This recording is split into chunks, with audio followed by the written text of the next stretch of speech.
Yes, Linda, I can get you clearly from yes, I can get you from the yes.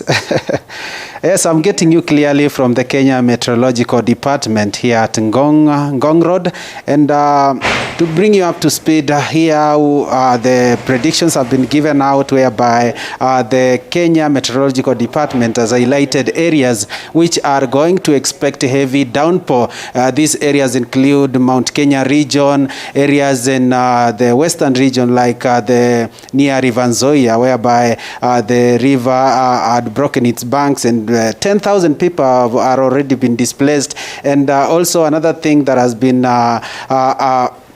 highlighted on the earlier briefing by the different cabinet secretaries is that Kenyans need now to ensure that they move to safer areas so that they can be able to protect their lives and also their property. Another thing that was highlighted is that Kenyans are becoming reluctant moving to safer places, and the cabinet secretary Interior, Dr. Fred Matiang'i, has said that the government has put in place measures to ensure that those Kenyans who are in the affected areas are going to be moved to safer grounds. And earlier on, he gave a brief, and now let's listen in before we come back so that we can be able to get a graphical presentation of the areas that are going to get the heavy downpour.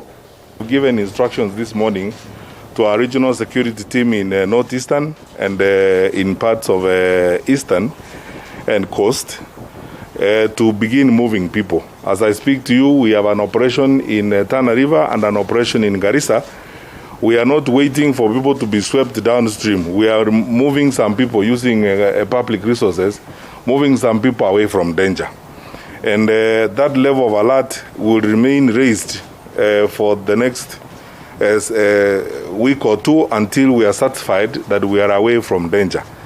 Because you've heard my colleagues have said the waters in the dams have risen to unprecedented levels, and we can anticipate clearly that if we do not move the populations we have along the waterways, we are going to have disaster. So I first of all want to appeal to the leaders and the people of Garissa and Tana River particularly. Government is doing what we must do, and please, for those who like all the time saying that it's not fair to push people out, we do not have an option. We are moving some people out by force. We have instructed the county commissioners and the county security teams in Garissa and in Tana River to move everyone on those ways away from there, even if it means putting them on lorries ourselves and getting them out of danger.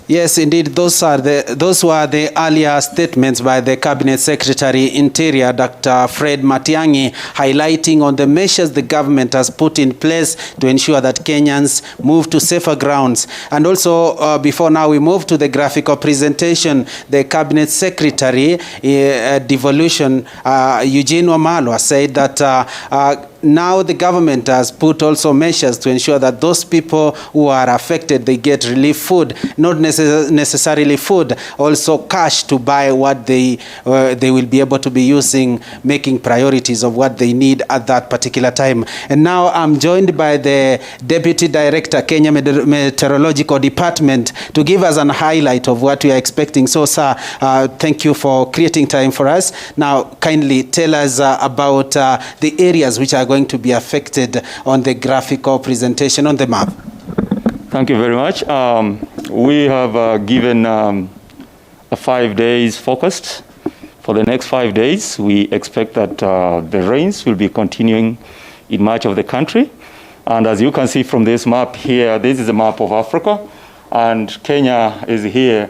You can see the red colors, around the Indian Ocean, and somewhere in the central parts of Africa. And these clouds, what they allude to is that this system here is full of water.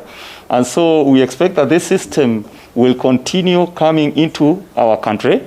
And as it comes into our country, then we expect the heavy rains we have been seeing in the last few weeks continue in much of the country. However, we expect this to be heavier in the western parts of the country and the coastal areas and parts of the central areas like Kiambu, Nyeri, Embu, including Nairobi. And therefore, by weekend, we expect these rains to be even more intense in the western part of the country, around the Lake Victoria region, with those areas experiencing about 40 millimeters in 24 hours. And what that means in a nutshell is that we likely see the flooding situation continue in those areas. And therefore, Kenyans are urged to be on the lookout so that we may prevent or minimize the losses that we have been seeing continue. And therefore, we expect the rains will continue. However, maybe by next week, we might see a slight reduction of these rains. And therefore, that's what we are looking at for now. Okay. Maybe we've seen recently the changes in the weather conditions. What are the causes of these weather changes? Well, the changes are just normal because the rains that we experience during this season from March to May, they are due to what we call the intertropical convergence zone. In a layman's language, it's just a band which is a convergence for the winds coming from the northern part of side of the equator and the southern part of the equator. Now, this intertropical convergence zone is concentrated in our region, the East African region, or what we call the equatorial region. And what that means is that much of the rainfall-bearing clouds are concentrated in that band. And therefore, for the 3 months, we have been experiencing rainfall in this region because of that. But at the same time, there are also other drivers of this. There's something called the Marden-Julian oscillation. This is a 30 to 60-day cycle to do with some winds in the upper levels. And they are responsible at times to enhance, the existing system. Yes. And so you see heavy rains because of the Marden-Julian oscillation combining with the intertropical convergence zone within our region. And that's why the heavy rains have actually impacted the East African region. Thank you so much. That is Dr. Richard Mwita from the Kenya Meteorological Department, the Deputy Director. He has given us a highlight of what we expect. This and more will be coming on our subsequent bulletins, coming to you live from the Kenya Meteorological Department, Ngong Road. My name is Joash Onsare. To you, Linda Alela in the studio. All right, thank you so much, Joash Onsari, right there, reporter on ground, a comprehensive report. So the ball's on you.